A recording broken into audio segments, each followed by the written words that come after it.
यह कांसाबेल की मैनी नदी है। यहाँ पर ज़ोर शोर से रेत का उत्खनन किया जा रहा है। ग्रामीणों ने आरोप लगाया है कि यहाँ की रेत का टेंडर ही नहीं हुआ है। जिस जगह का टेंडर हुआ वहाँ से रेत का उत्खनन करने के बजाय डूमर बहार से रेत का उत्खनन किया जा रहा है। आरोप कांग्रेस के एक नेता पर लगाया गया है। अब भाजपा ने भी इसे मुद्दा बना दिया है। उनका कहना है कि सरकार उनकी है, इसलिए अवैध तरीके से ये रेत का उत्खनन यहाँ से कर रहे हैं। हालांकि कांग्रेस नेता का कहना है कि उन्होंने बाकायदा रॉयल्टी पटाई है। अब देखना ये है कि इस मामले में प्रशासन क्या कहता है। शासन से जो निर्देश प्राप्त होते हैं या हमारे कलेक्टर महोदय से जो निर्देश प्राप्त होते हैं, उसके आधार पर हमारे द्वारा जो है अवैध उत्खननों पर कार्रवाई की जाती है। अभी पूर्व में करीब महीना भर पहले अवैध उत्खनन पर कार्रवाई की गई थी और सभी अवैध उत्खनन स्थलों का चिन्हांकन करके उन पर रोक लगाया गया था। सर, अभी जहाँ पर खदान उनको स्वीकृत है वहाँ न करके कहीं और कर रहे हैं, ये कोई कांग्रेस नेता है, उनके तो ऐसा किया जा रहा है, तो इसमें किस तरह कार्रवाई होगी? इसमें आज ही सूचना प्राप्त हुई है और इस पर त्वरित कार्रवाई की जाएगी और इस तरह से अगर इलीगल रूप से खनन किया जा रहा है तो उस पर निश्चय रूप से ही कार्रवाई की जाएगी। कौन है ये लोग? नहीं, बिल्कुल, मुझे भी मौखिक रूप से काफ़ी लोगों ने बताया था और वर्तमान में हमारे क्षेत्र में केवल एक ही जगह लीज हुई है जो टांगर गांव है, जो कांसाबेल जनपद के अंतर्गत आता है।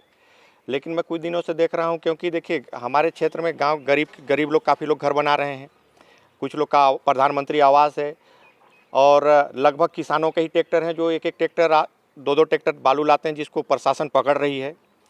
लेकिन बृहद रूप से आपका जो देखे होंगे मैनी नदी जो हमारे क्षेत्र की जीवनदायिनी नदी है और उत्खनन के लिए अनेक रूप से पोकलेन लगे हुए हैं, हाईवा लगे हुए हैं और इस तरह के से और काफ़ी माध्यम से मतलब हम लोगों ने मौखिक रूप से भी शासन प्रशासन को आगाह किया था।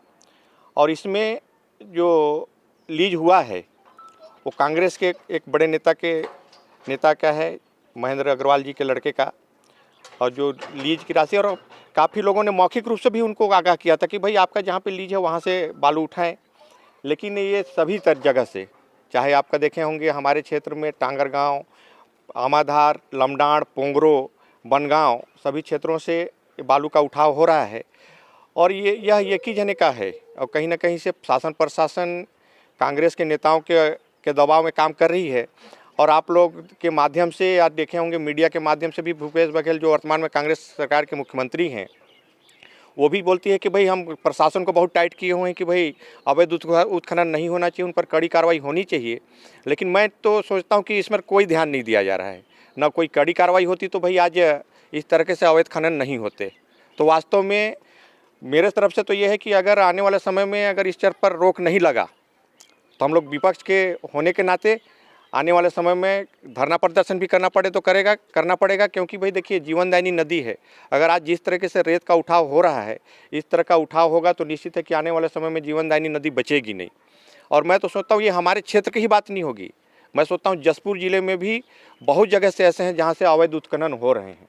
तो निश्चित ही हर तरीके से बंद होना चाहिए और शासन प्रशासन को इसमें विशेष रूप से ध्यान देना चाहिए। अगर आज इनके मुखिया के बात अगर प्रशासन नहीं मान रही तो बहुत दुखद बात है। और वास्तव में इस तरह से, और कांग्रेस के नेता के ही मैं तो ये बोलूँगा कि जो महेंद्र अग्रवाल जी के लड़के का जो है, ये निश्चित है कि इनकी पूर्ण रूप से दादागिरी ही है। और दादागिरी नहीं होती तो ऐसा नहीं है कि भाई आप मीडिया के माध्यम से भी शासन प्रशासन को अवगत हुआ है, अन्य जनप्रतिनिधि के माध्यम से भी शिकायत हुआ है, लेकिन आज तक इस ओर कोई कार्रवाई नहीं हो रही है। आपको क्या लगता है कि कलेक्टर के साथ हो रहा है? मुझे तो ऐसा लगता है कि जिस तरीके से अगर खुले रूप से देखिए, यहाँ के स्थानीय मैनेजर को भी जिम्मेदार मानते हैं।